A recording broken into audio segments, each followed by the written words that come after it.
साथियों नमस्कार। आज हम बात करेंगे गणितीय संक्रियाओं पे।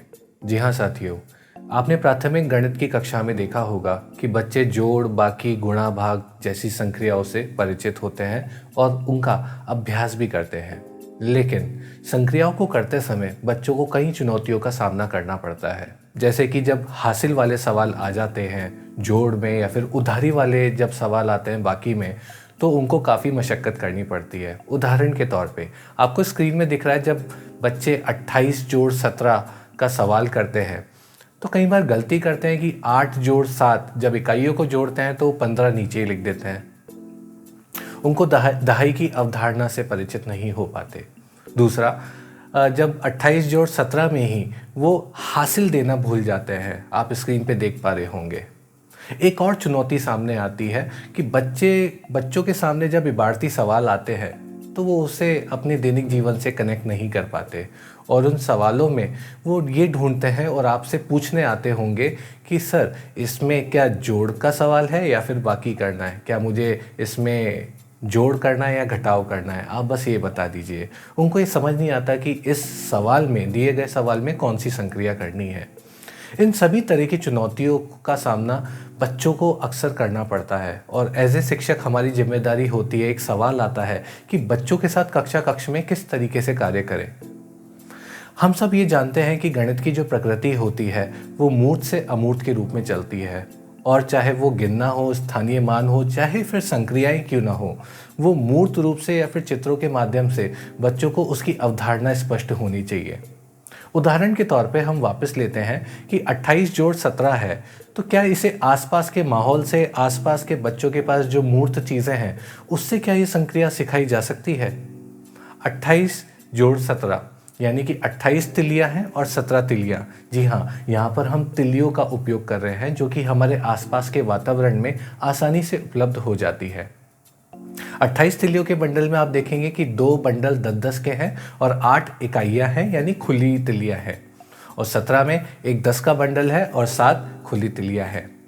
जब 8 और 7 तिलियां जब खुली मिलती हैं तो एक बंडल बनाएंगी। उस बंडल को बनाकर जरूर बच्चों को बताएं कि यही वो दहाई है जो इधर जाती है, और इसी तरह आप उत्तर तक पहुंच सकते हैं। ये बहुत ज़रूरी अवधारणा स्पष्ट करने के लिए बहुत ज़रूरी कार्य हो जाता है।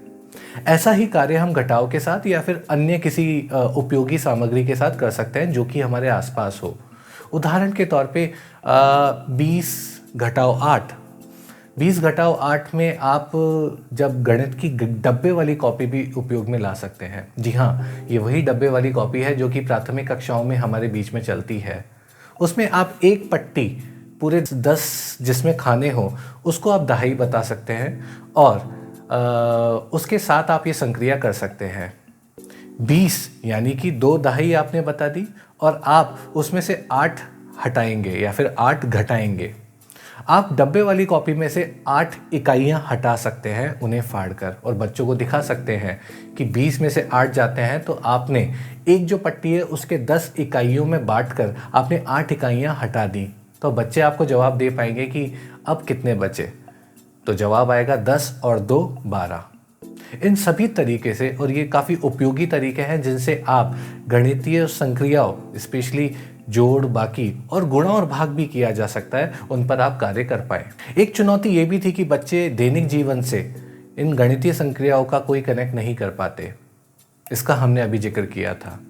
इससे कैसे हम बच्चों को समझाएं, इबारती सवाल बच्चों को कैसे समझाएं, इसके लिए एक तरीका है जो कक्ष में हम कर सकते हैं।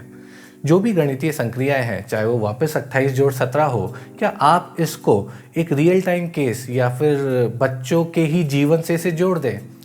28 टॉफियाँ पिंकी के पास हैं, 17 बिल्लू के पास हैं, तो उन दोनों के पास कुल कितनी टॉफियाँ हुई, चले गिन के बताएं। ये किसी भी सामग्री से किया जा सकता है, चाहे वो कंकड़ पत्थर ही क्यों ना हो। टॉफियों का तो एक उदाहरण है। ऐसे ही आप 20 घटाव 8, 20 माइनस 8 का जब आप संक्रियाओं पे काम करेंगे, तब भी आप कह सकते हैं कि बिल्लू के पास 20 टॉफियाँ है, उसमें से पिंकी को 8 दे दी, तो बताओ बच्चों कितनी हुई। तो उनको उस संक्रिया का दैनिक जीवन में उससे कनेक्ट बैठ पाएगा, और बच्चे फिर आपके पास ये नहीं पूछने आएंगे कि सर इसमें मेरे को जोड़ करना है या फिर बाकी करना है, ये आप बताएं।